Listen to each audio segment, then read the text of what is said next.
ఆ వరాన్ని కూడా కోరుకుంటే ఆ వరాన్ని కూడా తీర్చి నేను నా భర్త దగ్గరకు చేరుకుంటాను స్వామి. ఆ మూడో వరం ఏదో కోరుకోమన్నది అమ్మాయి. నాకు కొంచెం వ్యవధివ్వమని చెప్పి అదిగా అలా ప్రక్కకు బయలుదేరాడటండి. పరుగు పరుగున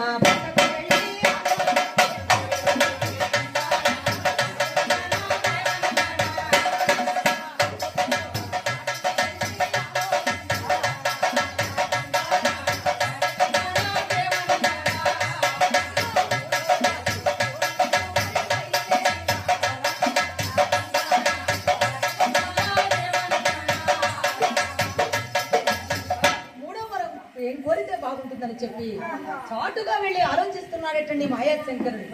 మూడో వరం ఏం కోరితే బాగుంటుందని చెప్పి అమ్మాయి నేను ఈ కోరిక కోరడంలో నన్ను అన్యదా భావించవద్దు అని చెప్పి మూడో వరం కోరుకొని సత్యవతి దేవి దగ్గరకు వచ్చాడటండి శంకరుడు. అమ్మ సత్యవతి, నేను ఈ కోరిక కోరడంలో నన్ను అన్యదా భావించవద్దు అని చెప్పి మూడో వరం కోరుకుంటున్నాడటండి. కామవాంఛ కలిగేను నాకు కావాలొకసారి.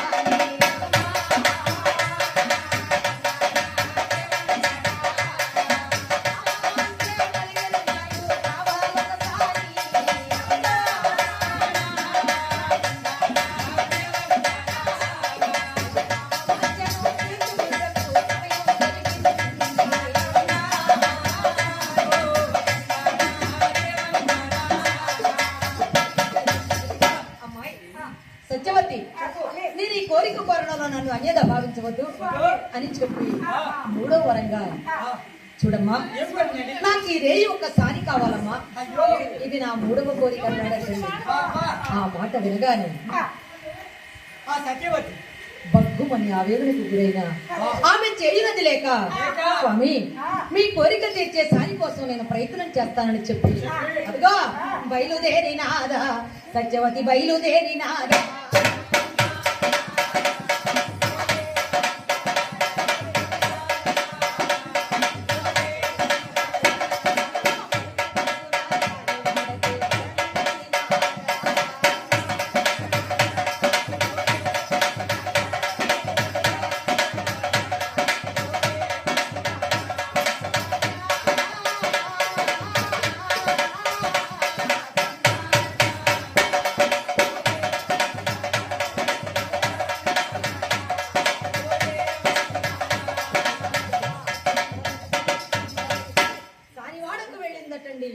ఆ రోజంతా తిరిగిందట. ఎందుకంటే స్వామివారి కోరిక నెరవేర్చాలి. అయితే సానివాడలో ఆ రోజంతా తిరిగింది కానీ వారు ఆ రోజైతే రామన్నారట, రేపైతే వస్తానన్నారటండి. అవునండి. ఆ మాట పరుగు పరుగున వెళ్ళి స్వామి మీ కోరిక తీర్చే సాని కోసం నేను ప్రయత్నం చేశాను. వారు ఈ రోజు అయితే రామన్నారు, రేపైతే వస్తానన్నారని చెప్పిందట. ఆ మాట విన్నటువంటి శంకరుడు ఇది కాదు, నా మనసులో ఉన్న కోరిక ఈ రోజు నెరవేరాలన్నాడు. అంటే ఏమిటండి? ఆమెనే కోరు భావాన్ని వ్యక్తం చేశాడట. అది తెలుసుకున్న సత్యవతి శోక సముద్రంలో మునిగిపోయి స్వామిని ఆరాధిస్తూ, స్వామి ఏమిటయ్యా నాకు ఈ పరీక్ష? నా భర్తను ఉరి తీశారు, నా బిడ్డను నా చేతులతో బలి చేయించారు, మీకేమి పుణ్యం వస్తుంది స్వామి? స్వామి వారికి కామవాంఛ కలిగినట, ఈ రేయి సాని కావాలట. అంటే ఆమెనే కోరు భావాన్ని వ్యక్తం చేశాడని చెప్పి తెలుసుకున్న సత్యవతి శోక సముద్రంలో మునిగిపోయి కాత్యాయని విగ్రహం దగ్గరికి వెళ్ళిందట. కాత్యాయని విగ్రహం దగ్గరికి వెళ్ళి అమ్మవారి పాదాల చెంత పరుండి, అమ్మ కాత్యాయని, భర్త పోయిన స్త్రీ ఈ ధరణికి బరువమ్మా, అమ్మా ఎందుకమ్మా నాకు ఇలాంటి పరీక్ష పెడుతున్నావు? భర్త పోయిన స్త్రీ ధరణికి కూడా బరువే కదమ్మా. అమ్మ కాత్యాయని, కాత్యాయని పరమ పావని ఏమిటి పరీక్ష?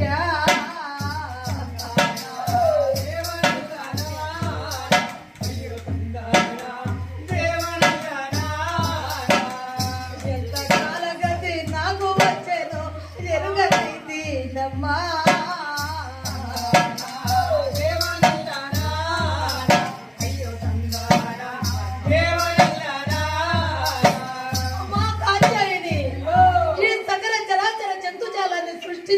పోషించి నడుపుతున్న పావనివమ్మా.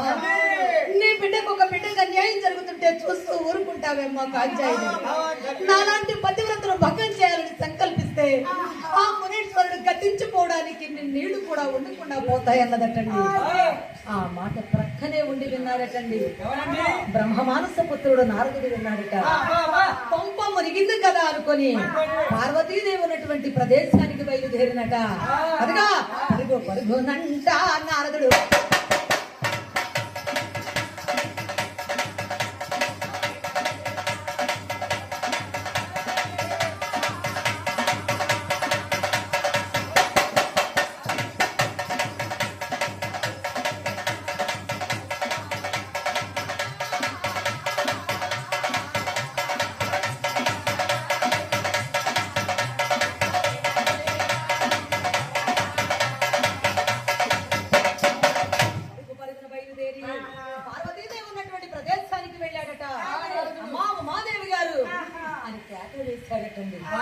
పడుకు పడిన పార్వతి అమ్మవారు బయటకు వచ్చింది. అబ్బబ్బా నారదా, ఎప్పుడు వచ్చినా హడావుడే ఏమిటయ్యా ఆ ప్రమాదం అన్నదటండి. ఏం చెప్పమంటావమ్మా? ఆ మాయకాంతును సృష్టించి ఆనాడు మరి ఆమె భర్తను సత్యవతి భర్తను వృత్తిసారా? ఆవిడ మాట తప్పిందా? రెండో వరంగా ఆమె బిడ్డను ఆమె చేతులతో నరికించారే, ఆవిడ మాట తప్పిందా? ఎంతకన్నా దర్శన ఏం కావాలమ్మా? ఇది ప్రదర్శన కాదా? అమ్మ పార్వతమ్మ, మీ వారికి కామవాంఛ కలిగినట సాని కావాలటమ్మా మీ భర్త గారికి. అమ్మా పార్వతమ్మ, విషయం శృతి మించిపోయిందమ్మా. నీ భర్త నీకు దక్కునో లేడో అన్నాడటండి నారదుడు. అయ్యో నారద, నా పసుపు కుంకుమలు కాపాడుకునే బాధ్యత నాకుందయ్యా. నా భర్తను నేను రక్షించుకోవాలి, నా బిడ్డను నేను కాపాడుకోవాలమ్మా. అయ్యో నారద, అపాయం లేని ఉపాయం ఉంటే చెప్పమన్నదటండి పార్వతి అమ్మవారు. పార్వతమ్మ, అపాయం లేని ఉపాయాలు కావలసిందని అన్నాడటండి నారదుడు. అయితే మీరే చెప్పండి అయ్యా అన్నదట. మీరే భవానీ వేషం వేసుకొని, అంటే సాని వేషం వేసుకొని ధర్మపురికి వెళ్ళమన్నాడటండి నారదుడు. అది గజ్జలతో గళ్ళు గళ్ళు మని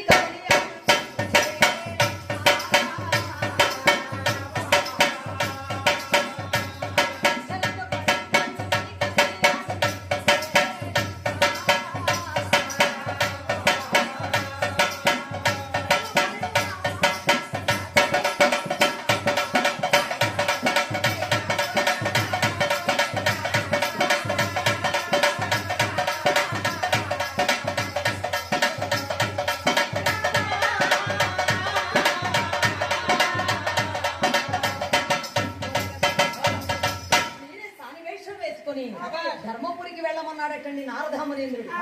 చక్కని సానివేషాన్ని ధరిస్తుందట పార్వతి అమ్మవారు. కాలికి గజ్జలను కట్టి ధర్మపురికి వెళ్ళిందటండి పార్వతి అమ్మవారు. అమ్మవారి పాదాల చెంత పరుండి ఏడుస్తున్నటువంటి ఆ సత్యవతి దాపుకు వెళ్ళిందట. అమ్మా, ఎవరివమ్మా నువ్వు? నేనేనమ్మా మీరు కోరుకున్న కన్యనే వచ్చానన్నదట. ఆ మునీశ్వరుడు ఎక్కడ ఉన్నాడు చెప్పమన్నదట. అడుగు మునీశ్వరుడు అక్కడ ఉన్నాడు, అతని కోరిక తీర్చమన్నదటండి సత్యవతి దేవి. అమ్మా, నీ పేరేమిటమ్మా అన్నదట. నా పేరు భవానీ అంటారన్నదట. అమ్మా భవానీ, మీకు కావలసిన ఆభరణాలు ఇస్తానమ్మా, 1000 వరహాలు ఇస్తాను. ఆ మునీశ్వరుని కోరిక తీర్చమన్నదట. ముసుగు వేసుకొని పార్వతి అమ్మవారు చక్కగా కళ్ళు కళ్ళు కళ్ళు వెళుతుందటండి. ముసుగులో ఉన్నది ఎవరిని దివ్య దృష్టితో చూస్తాడటండి. ఓ అమ్మే, ఎవరు నీవన్నాడట. నేనేనండి మీరు కోరుకునే కన్యనే వచ్చానన్నదట. అసలు ఈ గొంతు ఎక్కడో విన్నట్లుందని చెప్పి దివ్య దృష్టితో చూసినటువంటి శంకరుల వారు శివలోకంలో సాధించిన చాలక భూలోకానికి కూడా వచ్చావా? అసలు ఈ సంగతి మీకు చెప్పింది ఎవరు? ఆ నారదుడే అయి ఉంటారు. ఎందుకండి నారదుడి మీద విడిచిపడతారు? నారదుడే వచ్చి చెప్పుకుంటే సత్యవతి శాపవాగ్నికి సమసిపోయేది కాదండి. అయినా నేను మీకోసం రాలేదండి, నా బిడ్డను రక్షించుకోవడానికే వచ్చాను. నా పసుపు కుంకుమలు కాపాడుకోవడానికే నేను వచ్చాను, కానీ నేను మీకోసం రాలేదండి అన్నదట. పిచ్చిదానా, ఆమె నీ బిడ్డ అంటున్నావే, ఆవిడ నా బిడ్డ కాదా? ఆమెను ఏడిపిస్తున్నానంటున్నావే, ఆమెను ఏడిపించడానికి కాదమ్మా, ఆమె కీర్తి ప్రతిష్టలు ముల్లోకాలకు తెలియజేయడానికే నేను అలా చేశాను. కానీ ఆమెను ఏడిపిస్తున్నానంటున్నావా? ఆమెను ఏడిపించడానికి కాదమ్మా, ఆమె కీర్తి ప్రతిష్టలు ముల్లోకాలకు తెలియజేయడానికే నేను ఇలా చేశాను. కానీ ఆమె ఏడిపించడానికి కాదమ్మా అన్నాడట. అడుగో చనిపోయిన సత్యవర్మ కొడుకు పణిభూషణుడు వస్తున్నారు చూడమన్నాడటండి శంకరుడు. చనిపోయిన సత్యవర్మ కొడుకు పణిభూషణుడు వస్తున్నాడట. శంకర స్వామిని స్తుతిస్తూ వస్తున్నాడట. ఓం హర శంకర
ఆవిడ నీ బిడ్డ అంటున్నావే, నా బిడ్డ కాదా?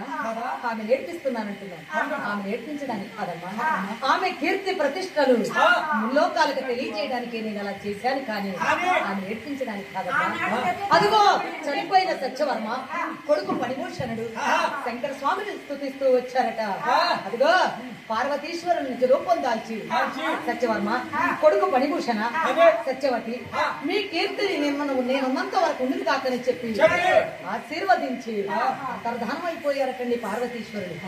ఆనాటి నుంచి అదిగో ధర్మపురి రాజ్యాన్ని చక్కగాను మరి ధర్మంగాను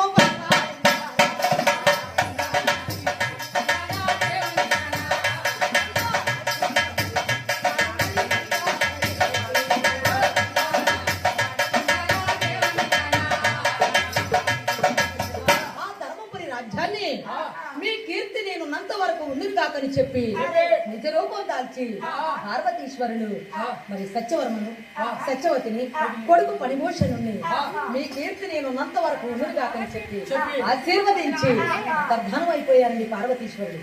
ఆనాటి నుంచి ఆ ధర్మపురి రాజ్యం అంతా ధర్మంగా పరిపాలిస్తున్నారట. అనగా చిన్నవారేమి పెద్దవారేమి స్త్రీలేమి పురుషులేమి అనే తారతమ్యం లేకుండా ధనికులేమి పేదలేమి అనే తారతమ్యం లేకుండా ప్రజలందరినీ కూడా కన్నబిడ్డల వలె చూస్తున్నారటండి. సత్యవతి సత్యవర్మ నెలకు 3 వర్షాలు కురుస్తున్నాయట. అవునండి, వారానికి 8 వర్షాలు కురుస్తున్నాయి. మరి ఈనాడు కూడా ఇంకా భక్తులు ఉండబట్టే మరి ధర్మం దేవుడు అంటే భయభక్తులు కలిగిన వారు ఇంకా ఉండబట్టే మరి ధర్మాత్ములు ఉండబట్టే మరి సత్యవంతులు కూడా ఉండబట్టే ఆ సత్యవర్మ సత్యవతి లాంటి వారు ఉండబట్టే ఇంకా నెలకి 8 వర్షాలు కాదండి. వర్షాలు కురుస్తున్నాయిలే. అవునండి. నాగేసి తెల్లారే మామి గిరపోయింది. ఏంటది? మా బలమే దొరుకుతున్నారు. ఎంత ఉందండి? మాది మొత్తం 101 ఎకరం. వా ఏమండి 100 ఎకరాలు ఉందా అంటే 100 కంటే ఇంకొక ఎకరం 101 ఎకరం ఏమండి మొత్తం మీదేనా? మొత్తం మాది కాదు. ఆ, మా పక్కన కర్ణం గారికి 100, నాది 100 ఉంది. నా బంధు ఒక్క ఎకరం. అంటే కర్ణం గారిది ఈయన కలిసి 101 ఎకరం అంటే నాది 101 అంటే నిజంగానే ఉందేమో అనుకున్నాను. ఆయన చెప్తారు ఆ. నేను చెప్పుకుంటా. ఏమని? 101 అని నేను చెప్పుకుంటా. ఆ, నాకేసి తెల్లారి ఆ. 8 రోజులు ముసిరి పెట్టి ఆ. ఆ వరద మొత్తం నా ఎకరం మీద పోయింది. మొత్తానికి ఇసుక మేడి కట్టిందండి.